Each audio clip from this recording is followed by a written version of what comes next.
Today, I'm going to talk to you about the Fuji X-T3. Again, no intro. No dance party at the beginning. I like to keep this real and voices and awkward.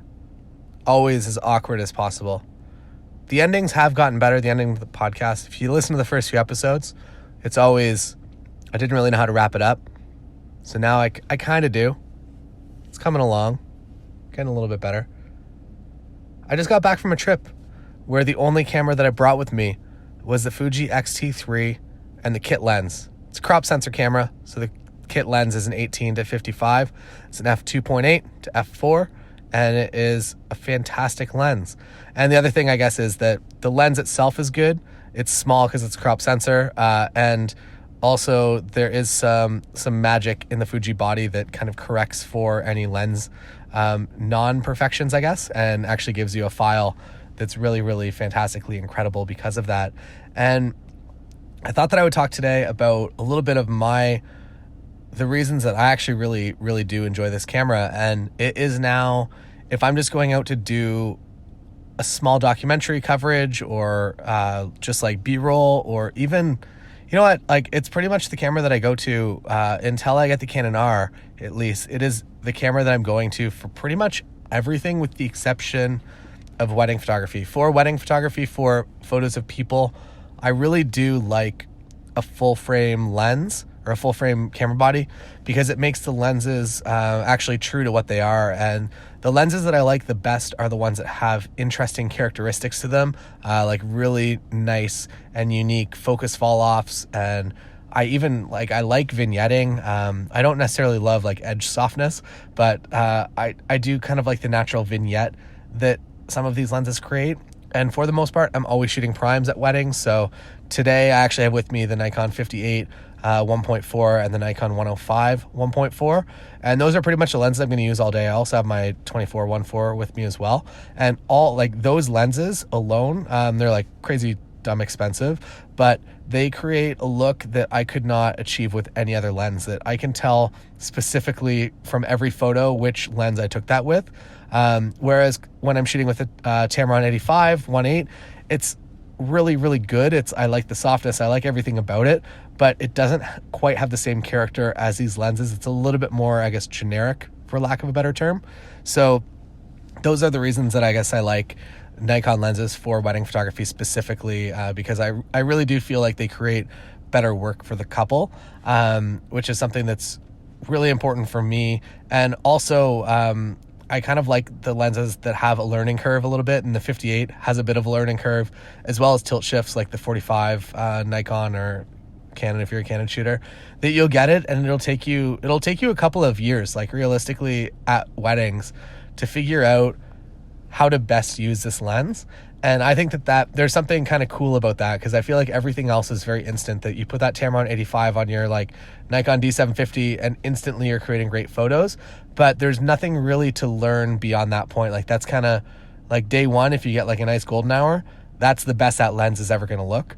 Whereas with the Nikon 58, there's a little bit more that goes into making every unique circumstance look its absolute best. So I kind of like the long learning process on these lenses, because it keeps my life a little bit more interesting, I guess, as somebody that photographs like 72 weddings every year, or 70 plus weddings, I guess, 72 this year, all in, for the most part, the same locations. I photograph like, I'm going to say 15 weddings at the venue that I'm at today, probably 15 at a local golf course, and another 15 maybe at the castle venue that you've probably seen if you follow my YouTube page, called Hacienda.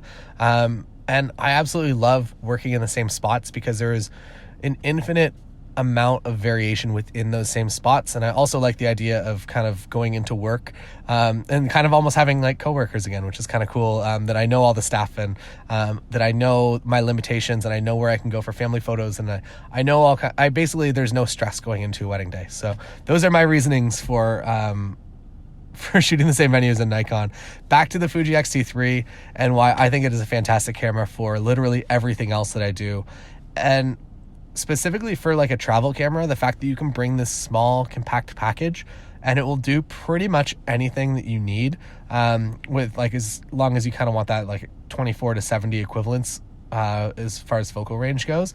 If you want to get a little bit wider, you'll obviously have to get another one of the lenses, but because it is a crop sensor, the lenses are all a little bit smaller than Nikon or Canon full frame lenses are, which I really do appreciate. Also, when you are kind of like out in the field, I feel like having a smaller camera when you're out traveling, it feels a little bit better. I feel less worried kind of walking around at nighttime, or maybe getting into slightly sketchier areas, or even just being in like a touristy spot at nighttime, or a touristy spot in the day even. There's a lot of people that just kind of go and pry on photographers there, and by shooting this this smaller mirrorless camera, I feel like I blend in a little bit more and I look a little bit more like a tourist, even though it will still create the professional level quality images that I need. The thing that I like the most for travel photography with it is that whenever you're doing longer exposures, as long as it's like blue hour or even just like faintly the end of blue hour, you still get a full accurate exposure prediction of what you're actually taking. And I guess this goes across the entire day, that because it's an electronic viewfinder, when you're looking through it, whatever image you're taking, that's what it's going to look like in the actual file, or pretty close to it at least. And whenever I'm traveling with my digital SLR, I usually still do shoot on manual mode just because it's what I'm most comfortable with. But I find that like if you are shooting in like aperture priority or something like that, maybe it's a little bit better of an experience. But at the same time, when you're looking through the viewfinder, you don't really know whenever you hit the shutter what that image is going to look like at the end of the day. So you do have to kind of go back and review and chimp and make sure that the images are coming out as you want. With the Fuji X-T3 and an electronic viewfinder, it's just like instantly you take that photo and like boom, that is the image that you have. And I really do like that. I will at some point in the future likely really enjoy using this in weddings. I know that a lot of people are already on the mirrorless train, so if you are, continue to enjoy that, I suppose. For now, I'm still just kind of really enjoying my Nikon lenses. The other thing that I like about the Fuji X-T3 is just like kind of how it looks and feels in your hand as well.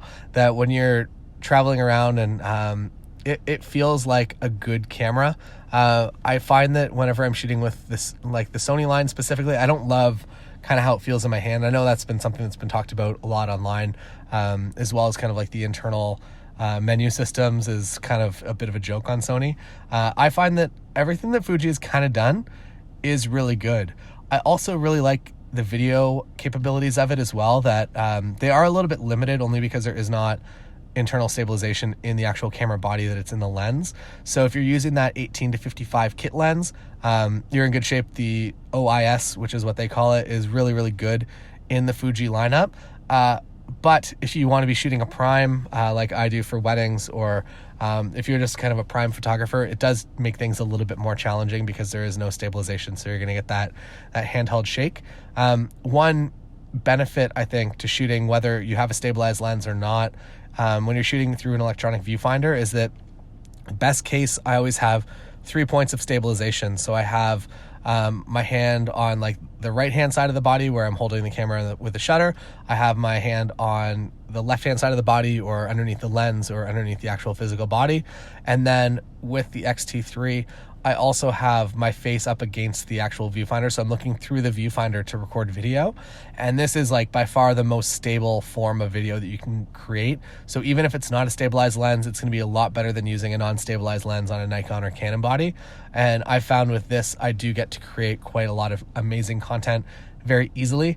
If you do want something, this is not an advertisement for GoPro, but the GoPro 7, the new one that just recently came out, the stabilization on that, I might even do an entire episode on the podcast just about this, but the stabilization that comes out of that, I don't know how they've done it, but it really does look like a Steadicam. Whenever you're kind of walking around, it has the mechanical feeling of actually being on like a handheld gimbal rather than just being like digital stabilization. And because of that, I think it's a fantastic travel camera as well, specifically a travel video camera. It's not as strong of a still photography camera as an X-T3 by any means, or it doesn't really even compete with anything, maybe an underwater camera in some circumstances. But for a video camera, it is definitely, I would say, the most versatile and at least my favorite camera that if I'm heading out into the world, that I would be bringing that. And if you're able to bring an X-T3 and the GoPro 7, I think that you are in fantastic shape to essentially be able to create anything that you want. And if you add to that the Tascam DR10L, which is a lavalier microphone, you can get amazing audio anywhere you are in the world. And the coolest part, I think, with that Tascam specifically is that it picks up like nothing outside of the bounds of what you want. So if you have it attached to somebody's collar, and they are, for instance, this is actually a thing that we did. We were out in Tokyo in live traffic on Mario Karts in costumes, and the audio that was coming back picked up like very, very faint traffic, but it sounded like Michael, who I had the mic on, was actually like in a studio, is how good the audio came out. So it's definitely, that's kind of like, I would say, the ultimate travel kit. And the X-T3 is definitely the photography element of that travel kit. Because when I'm traveling, I don't really need to have a full frame setup, I don't believe. And I would way rather save the weight and keep it a little bit easier in order to get around a little bit faster. I'm also not a person, so maybe this goes into your preferences. I'm not a photographer that brings around like an 80 to 400 unless I'm like going somewhere specific, like on a safari. So I'm not going to bring a lot of glass. That the smaller kit I can possibly bring, the better. And I think that this is the best blend of that possible. Also, the price point is incredibly reasonable. It is probably the most inexpensive, I would say, as far as quality to money goes. It is the best ratio out there right now. You can get, if you're in the States, I think it's like maybe $1,900, $1,999 for the kit lens as well as the X-T3 body. In Canada, I think it was closer to like $2,500 for that setup. And if I was to buy just like the Canon R body alone, it's going to run me $2,900 here in Canada.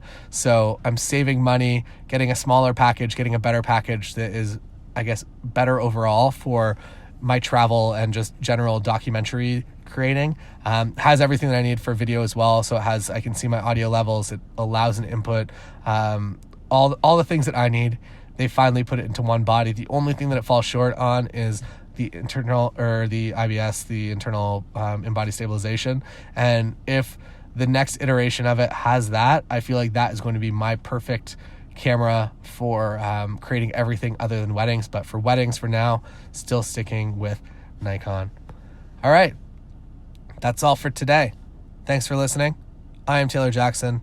Head over to patreon.com/Taylor Jackson if you have any questions. There's a link at the top to go to the podcast topic, and you can ask any questions. You don't have to be a member of Patreon to ask questions on that topic.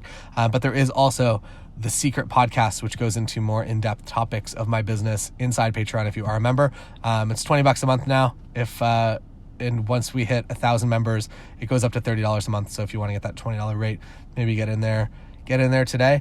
I also do really go out of my way to answer every single question that anyone ever asks on Patreon as well. I'm in there pretty much every single day. So if you have any questions, if you're a Patreon member, feel free to jump in and ask any question you want anywhere. If you want it answered in audio, which I feel like is usually you get a better answer, I think, than just in text. So if you're a Patreon member, feel free to ask that anywhere, but maybe either put it in the secret podcast link of last week's episode, or in the public podcast if it's a more public general question. All right, that is all for today. See you tomorrow.